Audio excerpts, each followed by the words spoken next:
মৎস্য চাষী মৎস্য উৎপাদনকারী আপনারা এটি তো আমাদের একটি অর্থকারী ব্যবসা নাকি।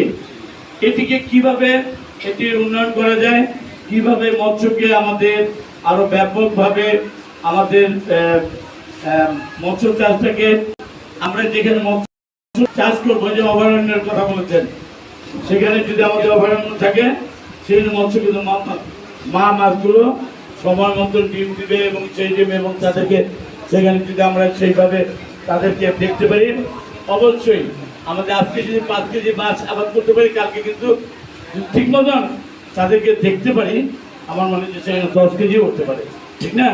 সেই জন্য আমি বেশি বক্তব্য যাবো না। আমি শুধু আপনাদেরকে বলবো, মাছে মাছে বাঙালি আমরা, ভালো মাছ উৎপাদন করেন, ভালো মাছের যে আমাদের জন্য মজায় বললেন এই জিনিসগুলো খাওয়া, যে জিনিসগুলো খাওয়া যেটি মানব দেহের জন্য ক্ষতিকর, এই ধরনের জিনিসগুলো আমরা যদি সেই নিজের ব্যবসায়িক লাভের জন্য নিজেরাই বিষ খাবো।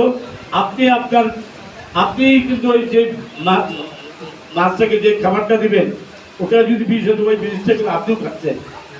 সেই জন্য আমি বলবো যে আমরা এই জায়গাগুলোতেও নিজেদেরকে একটু সমৃদ্ধ করবো এবং সুস্থ সবল দেহ নিয়ে আমাদের এই ব্যবসা জানি আমরা খেয়ে জানি অসুস্থ না হয়, ঠিক আছে না? হ্যাঁ ঠিক আছে, আপনি মাছ বানান, মাছ খাবো, মজা রেখে মেলা বড় বড় মাছ পাওয়া গেলে করে দিলে না? হ্যাঁ মাছ খাইছিলেন আপনারা? আমরা বলবো যে আমাদেরকে মাছ খাওয়াইতে হবে, ঠিক আছে? আমরা দেখবো যে মাছ খেয়ে কেমন স্বাস্থ্য হচ্ছে আমাদের।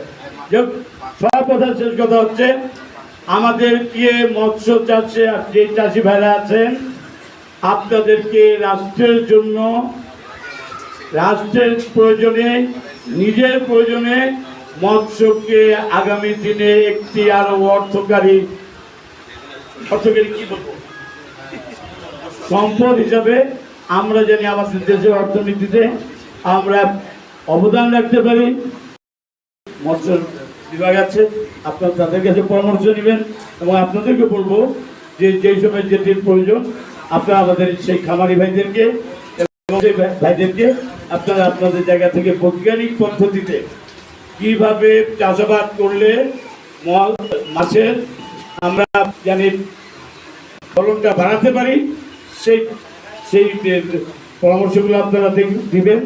এই হিসাবে আপনাদের সকলের মঙ্গল কামনা করে আমি আমার বক্তব্য শেষ করছি এবং মৎস্য শব্দের পক্ষে উদ্বোধন ঘোষণা করতে হবে। হ্যাঁ, মৎস্য পক্ষে শুভ উদ্বোধন।